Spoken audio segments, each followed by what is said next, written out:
Саламатсызбы? Сизге бир суроо. Сиз кандай ата энесиз? Ар кандай жооптор кетти.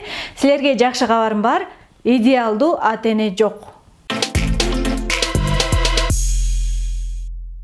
Билесиздерби? Балдарды өзгөртүүнүн кереги жок. Өзүбүз өзгөрсөк, өзүбүздүн үстүбүздөн иштесек, балдар автоматтык түрдө өзгөрөт. Анткени балдар биздин күзгү, балдар биз кылган нерсени кылат.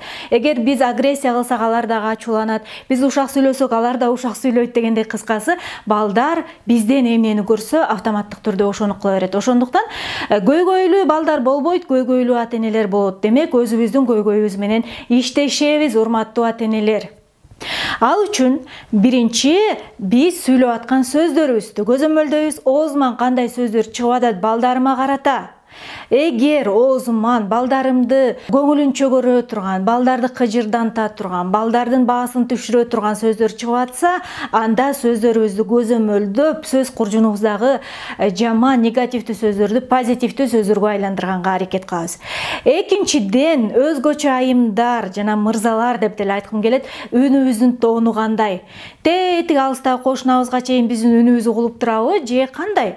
Балага кичинекейинен акырын сүйлөп көндүрсө болот. Кыйкыруунун кереги жок. Биз катуу кыйкырганда балдардын мээсиндеги коргонуу механизми иштейт дагы, кадимкидей эле блокко түшүп калат. Баланын мээси жабылып калат дагы, биз андан кийинки айткан сөздөрүбүз шамал менен эле кошо сыртка эле кетет. Жаандыкка берилип кыйкырып өкүрбөйбүз, анткени балдар акырын, бирок ишенимдүү түрдө айткан.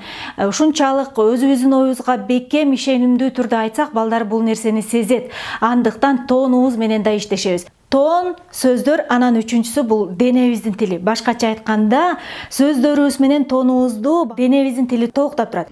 Мисалы, байкадыңыздар беле? Кичикей балдар келет дагы бир нерсе айтканда көңүл бурбасаң, минтип кичикей колдору менен бетиңизди кармап туруп, өзүн каратып коет да. Бул эмнеден кабар берет?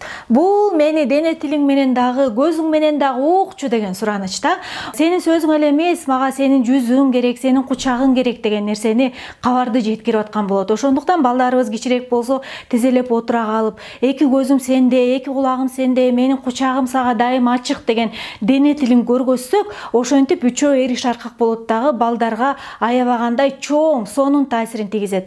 Ошентип ата энелер, дагы бир жолу баса белгилейм, үнүбүздүн тоону, сөздөр жана дене тилине көзөмөл кылып, бул нерседен машыксак, бизден мыкты ата энелер болбойт. Мен сизге толук ишенем, 100% ишенем.